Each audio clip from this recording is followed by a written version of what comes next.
Is a bad hip slowing you down? When chronic pain becomes an obstacle, it can limit your normal day-to-day activities.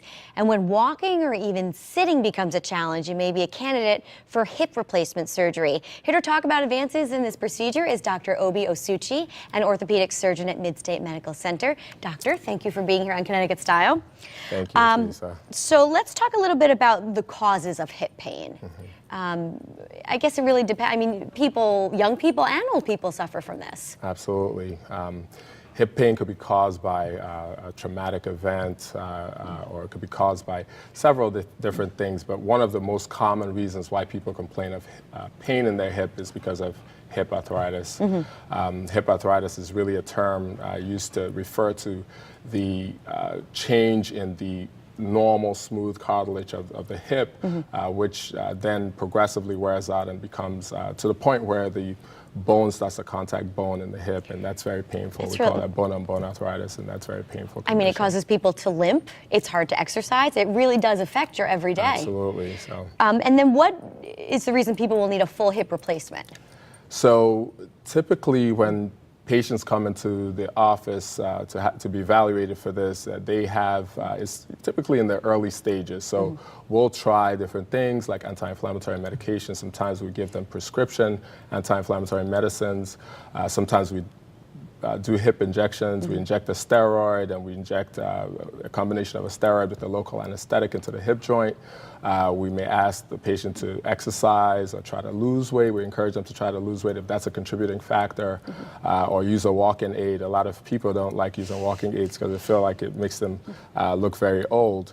But when all these non-surgical treatments fail, then we have to consider a hip replacement as an option. And doctor, over at Mid-State Medical, there's a different approach to hip surgery, kind of unique. Why don't you explain that?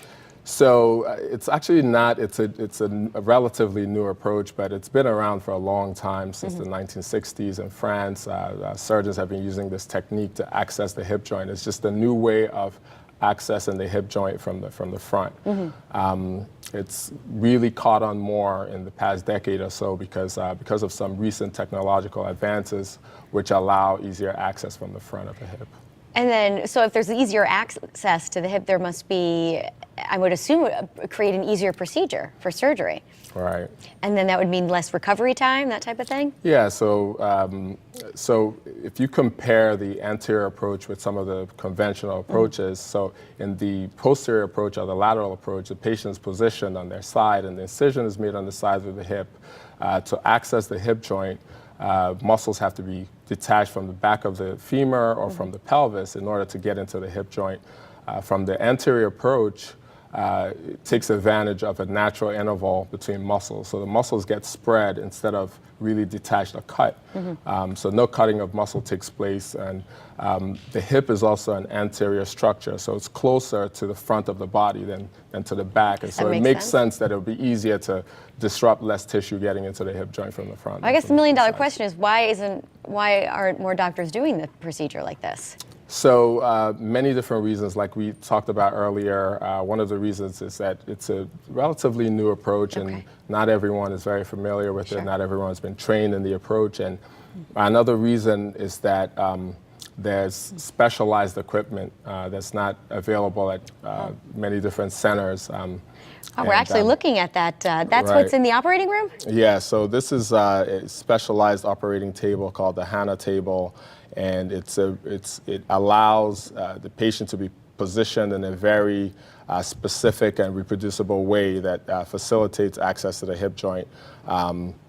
And the surgeon could use this table really as an extra assistant that positions the patient so that you could access the different parts of the hip to do the operation. So it really makes it easier. I think that the surgery is a little bit more difficult, and it's a little compromised when you don't use the table to do that. And Mid-State Medical Center where I work is one of the few small handful of places that has this table. And you had mentioned that it also allows for X-rays during surgery, which I would assume is huge. Correct. So that's one of my favorite things about this procedure is that during the surgery, we could bring in real-time X-ray. And look at our implants and make sure that we like exactly how we've positioned them, and check for the sizing of the implants, and also compare the leg lengths and make sure we optimize leg lengths and match them up ideally. Sure. And Doctor, I want to ask you about the model that we brought here, the hip that's on our table. Yes. If you would just kind of explain how the replacement kind of comes together and how it works. Yeah, so